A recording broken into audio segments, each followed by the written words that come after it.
also has something else that I think ought to be remembered in any kind of historical accounting of black people. We did indeed have each other. You see, this is a myth that black people have gone around most of their lives, despairing being black. Black people loved each other, felt for each other. We became a very sentimentally attached group of people. I have some wonderful little vignettes that may amount to nothing to modern day people, but I can recall folks dying. Somebody might knock on your window at 2 o'clock in the morning and say, Sister so-and-so just died down the street.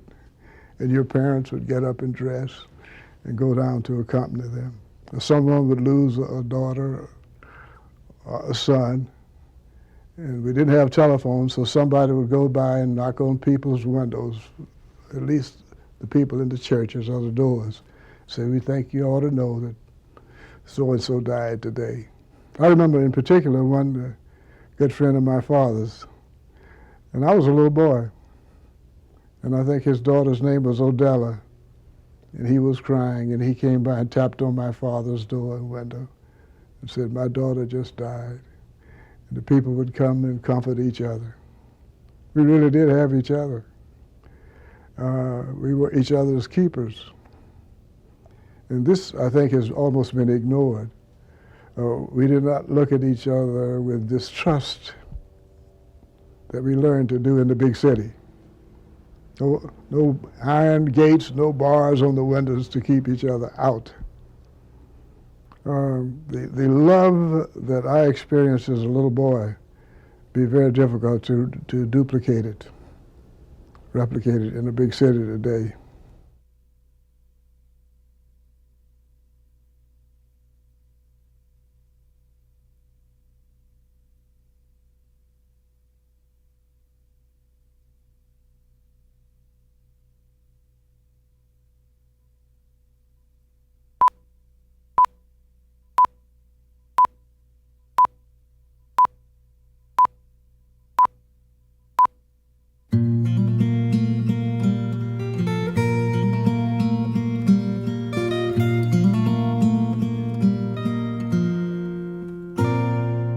The sky opens, and boom, just shot into my head this message from this fellow in Philadelphia, right? That they will shoot you. The whole thing just, right? And so I had my first foot on the step getting ready to go up when, boom, I turned back around and I lay it in the gutter. I said, this is where these kind of weapons belong, in the gutter, or weapons, whatever word I use, but the idea, these kind of weapons of violence, right, belong in the gutter. We represented nonviolence, so it was just perfect. That's the idea. Up the steps I go, down the steps he comes. His people start pouring out of the building, right, to back him, and my people start coming up the steps with me, right? But we know what's going to happen because we're not going to have a violent encounter. It's because we won't allow ourselves to have it. They could beat us, but we would not beat back. So we knew that we would slowly take steps backward, until we were back on the sidewalk. Is that and it was on the sidewalk that we go back and forth, and I tell him about you can turn your back on me and can't turn your back on justice. And when right after that he hits me, right, and knocks me down. He knocks me down. I can feel the people following me then disperse. I can just feel it. I can hear it even, right? And that's what it sounded like, you know. And I know they're gone, and I know they're they're just upset. They don't know what to do. So I don't lay there. I jump right back up. And I really wasn't clear on what to say, but I remember a speech from when we joined World War II. We were senior in high school, and Winston Churchill said, what kind of people do they think we are? Do they think we will be destroyed by their irony, by their whatever, right? So I come back up and I say this, what kind of people are you? What do you tell your children when you go home at night? What do you tell your wife when you go to bed at night? What kind of people are you? Boy, he couldn't take that. And he says, arrest that man, arrest that man. Well, I didn't mind being arrested, because here was the point. We'd have to go to court, right? Remember when he knocked me down, I said, you don't have to beat us. Arrest us. I knew he didn't want to do that, right? I wanted him to, right? If he'd arrested us, then we got to go to court. He could not have that happen.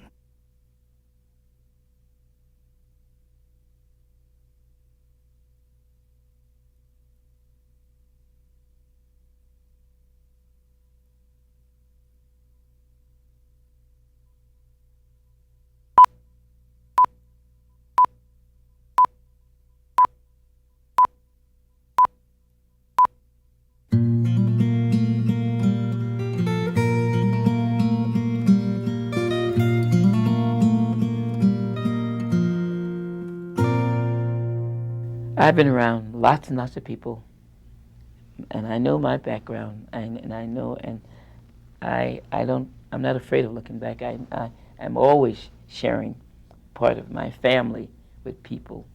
But as you send, people ask me, what country you're from sometimes, because I'm always asking when I ride in the taxi cabs.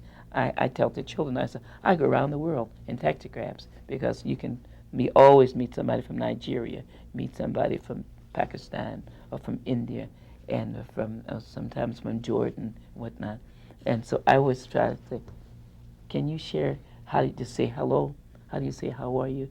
And many times I'll get in these cabs and I'll say, you sound like you're from a long distance away. And one man said, I'm from Nigeria. And then, because they always feel that we don't know our geography in the state, he says, I'm from Nigeria, West Africa. So it's let me know. I said, oh.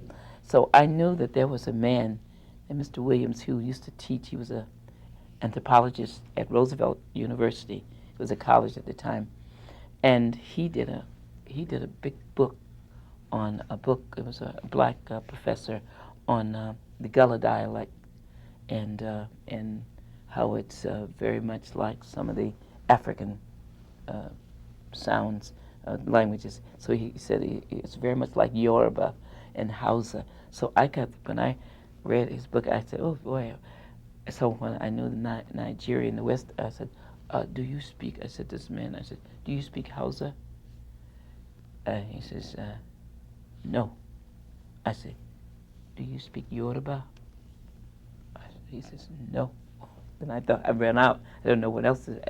I said, well, what language do you speak? He says, I speak Igbo. So I got myself another language, Igbo. I said, well, how do you say how are you in Igbo? He said, Kedu. I remember because you go up the scale, Kedu. And so when I finally met another Nigerian, and he says, a lot of them speak Yoruba. And they said, well, no, we don't. I said, I speak Yoruba. I said, but you probably know a little Igbo. I don't speak Igbo. I said, but I'm going to try some on you. I said, Kedu? He said, Aduma. And he answers me right away. He said, well, I do know a few. So so this is what I do. I try to, travel in this way. But in children, first they learn about themselves. You know where you're from. Growing up on the south side of Chicago, and then I can go many different parts of the world. But learning who you are first. When you go there, don't try to be something that you're not. And the people appreciate, because you're going there and you want to embrace some of their culture. Share some of yours, embrace some of theirs, and when you come back, you have something to share.